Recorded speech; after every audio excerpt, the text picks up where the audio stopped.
I'm waxing my underarm. Hey everybody, it's Prey, and today we're doing something different.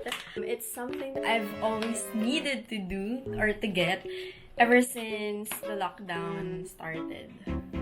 So, if you're a girl like me and has some monthly maintenance that has to be done, this is it.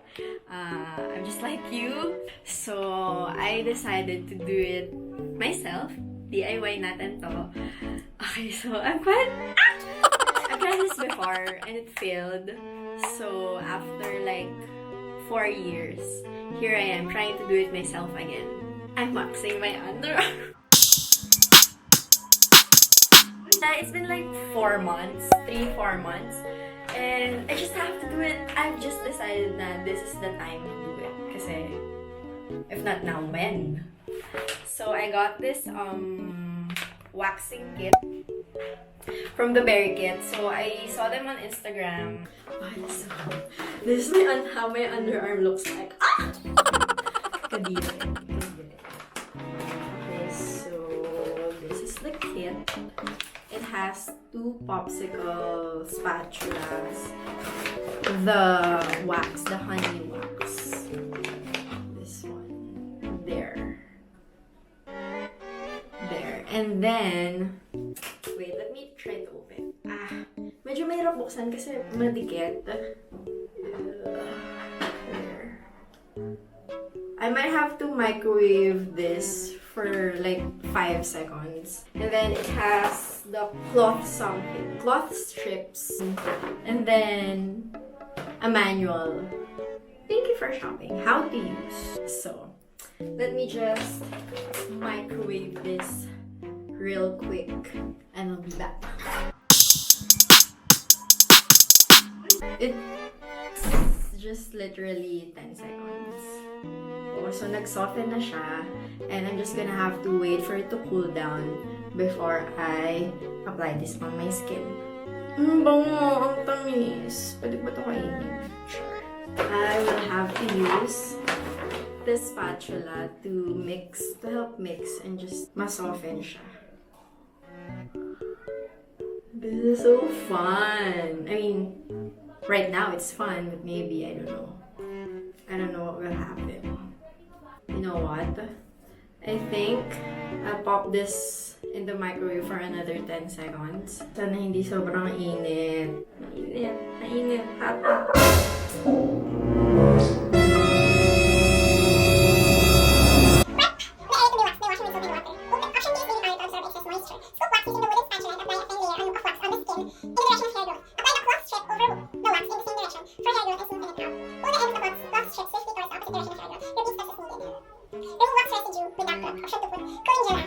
I don't have a cooling gel, but since nasa bahay lang naman ako and hindi naman ako aalis, I think if ever sumakit siya, dito lang ako, diba?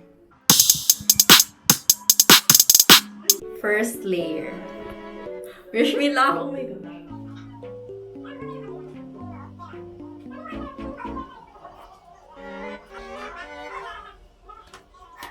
One. 1, 2, 3.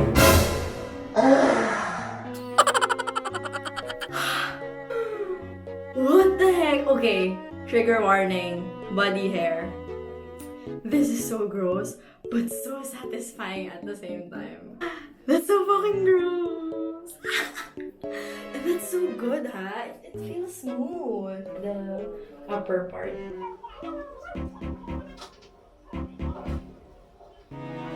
What the heck? This looks more messy. Siyempre, the first pull, masakit. Kasi dapat, diba, biglaan. 1, 2, 3. Amazing! Amazing. Okay. Trigger warning again. What even? This is so gross because, okay, I'm not gonna lie. It's been 4 months since I've had my last wax, and medyo mahaba na yung buhok ko. So I really needed this. So ito, wax residue yan. Last one for this side. Ang hirap nang isa. Pag matigas na siya. 1, 2, 3. O diba? May sumama pa din. It's acceptably clean na for me. Sa standards ko. Like, pwede na talaga akong mag-sleeveless sa labas. I like it. This is only $3.50 pala. I'm sorry, hindi ko nasabi agad. It's only $3.50 at the Bear Kit on Instagram. So give them a good follow. Again, let's do this. Oh my god, I'm so sorry for like, if you're a stranger and you don't know me personally and you're seeing me all haggard and ano, pero this is the content that I like seeing. So, when I had the chance to like do the same content, diba? Why not? 1, 2, 3. Oh my, sakit. So, sakit dito ah. Ew, that's so gross. Oh my god, ang pula niya. Bruh. Are you ready? Fucking gross. Ew. But the wonders of the human body, guys. The wonders. This is so gross, but also so amazing at the same time. Let's do the upper part. Medyo napaso ako. Kaya nagpula siya ng bongles. But I really don't care at this point. Unang pull, this is so gross. 1, 2, 3. Yes, girl.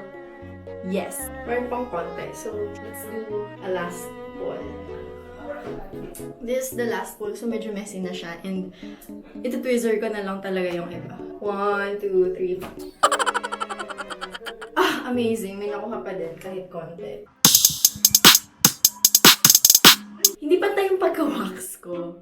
So, mas malinis to. Feeling ko because I use my dominant hand sa left kasi right-handed ako. So dito, medyo nag-struggle ako kasi left yung ginamit ko pang pull ng cloth strips. But I guess that's fine. Kasi nasa bahay lang naman ako and I just want to get rid of these unusually long hairs na sa kilikili ko. So that's my preference. If some people kasi okay lang sa kanila na may buhok sa kilikili. So, but not me. So, that's my preference. But body hair is acceptable, especially if you really prefer it on yourself. But this is part of my, you know, maintenance monthly kineme. I have to do it now because it's been so long. That's about it for this video. And I hope na-encourage ko kayo to do things by yourself this quarantine kasi nasa bahay lang tayo and huwag na kayo lumabas if unnecessary and stay safe, stay hydrated, wear your mask, don't forget to like, comment, share, and subscribe to my channel for more and I'll see you guys in my next one. Bye!